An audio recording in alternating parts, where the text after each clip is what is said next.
ये श्लोक पूरे जीवन की धरा है। अगर आप कहीं हार में निराश हो गए तो ये मार्ग लड़खड़ाने लगेगा। बिल्कुल नहीं लड़खड़ाना।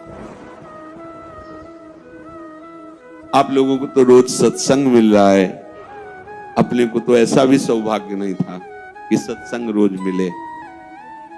कम से कम सत्संग में हमें वो शब्द मिल जाते हैं जिनसे हम पुनः हृदय को उत्साहित करके इस मार्ग में चला पाते हैं। इसलिए बहुत मंगलमय मार्ग है पर बहुत कठिन मार्ग है।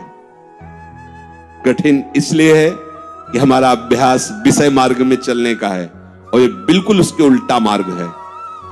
अब कभी न कभी कोई न कोई ऐसी आक्रमण वृत्ति माया की होगी जहां हम हार सकते हैं, तो हमें कभी निराश नहीं होना, ये हृदय में बैठा लीजिए।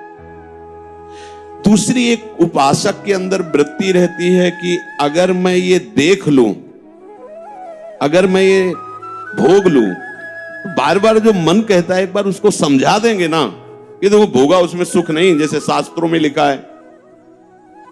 ये होता है पक्का, ये मत समझो कि किसी एक की बात है। सबके अंदर ये मन की चालबाजी, जो तुम्हारे अंदर वही हमारे अंदर, तुम्हारे सबके अंदर।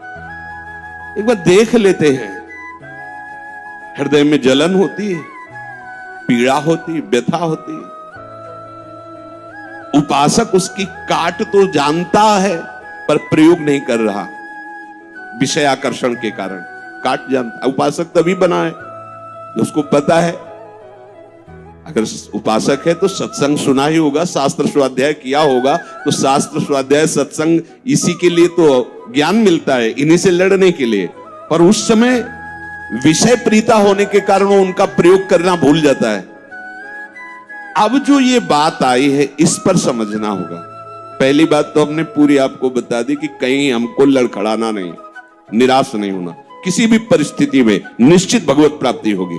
चुप शांत, कहीं कोई इसमें तर्क की कोई गुंजाइश नहीं है। भागवत में लिखा हुआ, अगर मेरा भक्त है, अनन्य है, उसके हृदय में नाना प्रकार की विषय वासना है, तो मैं उसके हृदय में बैठकर उसको निर्विकार करता हूं। ध्रुवदास जी 42 लीला में कहते हैं, यद्यपि भक्त अनन्य जो विषय इंद्रियन बस होए, कर्मठ कोटि जितेंद्रियन ते समलाय न कोय। यदि वो श्यामा श्याम का अनन्य है पर विषयी है तो करोड़ों कर्मकांडी और जितेंद्रिय इसकी समानता नहीं कर सकते, क्योंकि कर्मकांडी को कर्म पर विश्वास है, जितेंद्रिय को अपनी जितेंद्रियता पर विश्वास है, और इसको प्यारे जू का भरोसा है, लेकिन इसकी बराबरी कोई नहीं कर सकता। यद्यपि वो विषय, यद्यपि भक्त अनन्य जो विषय इंद्रियन बस होए। ये कोई केवल ऐसे नहीं कि ये भाषण हो रहे हैं, मनमानी जो आया सो बोल दिया। तस्मात् शास्त्रम प्रमाणम, और सबसे बड़ा शास्त्र ये है हमारी छाती, जिसको हम जीते चले आ रहे हैं। ये मन कभी कभी हमको